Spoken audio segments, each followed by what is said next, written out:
morning, students. We'll continue the chapter how the camel got his hump. So as you saw earlier, the camel was not ready to work at all, and instead the other three animals had to double their work and work for him. And they complained it to the jinn, and now jinn said that I'll look into the matter. The jinn covered him, as you can see in this picture, covered himself up in his dust cloak. Cloak is cloth. So he doesn't have any clothes, but here he has a dust around him, and took a walk across the street. And he started moving across the street to find the camel, and found the camel looking at his own reflection in a pool of water. As you can see, the camel is busy looking at himself in his reflection, in the river. The jinn sat down with his chin in his hand. You put your chin on your hand when you are thinking, while the camel looked at his own reflection in the pool of water. So he starts speaking to the camel. You have given the three extra work ever since Monday morning. You have not been working, and those three animals have to work extra. All on account of your idleness, because you are not working, said the jinn. And he went on thinking with his chin in his hand. So as you know, camel had only one reply, and that is hump.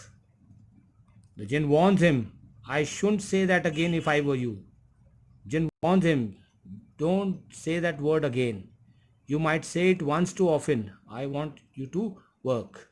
Do not speak it again, or you will repent. And the camel said hump again. And what happened? But no sooner had he said it, than he saw his back that he was so proud of, puffing up into a great big hump.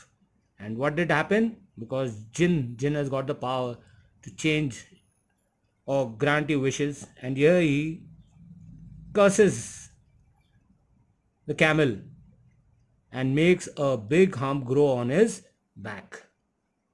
Do you see that, said the jinn? That's your very own hump, because you have always been replying hump, hump. So now you get your own hump that you have brought upon your very own self by not working. And this is because you have not been working. Today is Thursday, and you have not been working for last 3 days.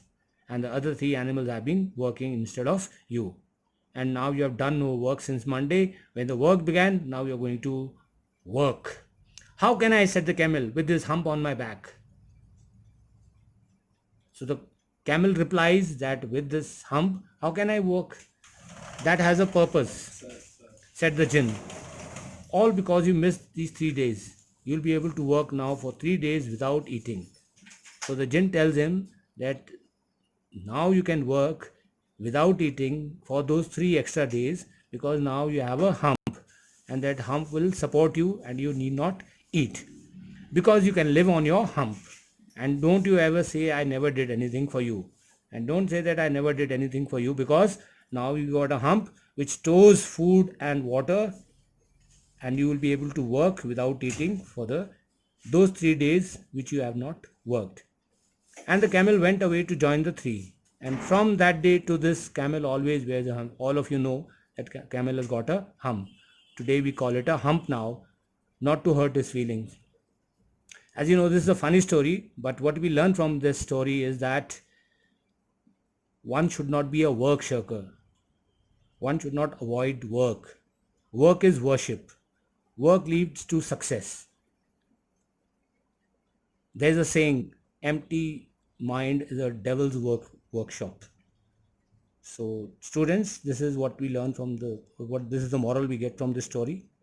And as you know, this is written by one of the famous Indian English writer, that is Rudyard Kipling. We'll continue with the question answers in our next session. Thank you, students. Have a nice day.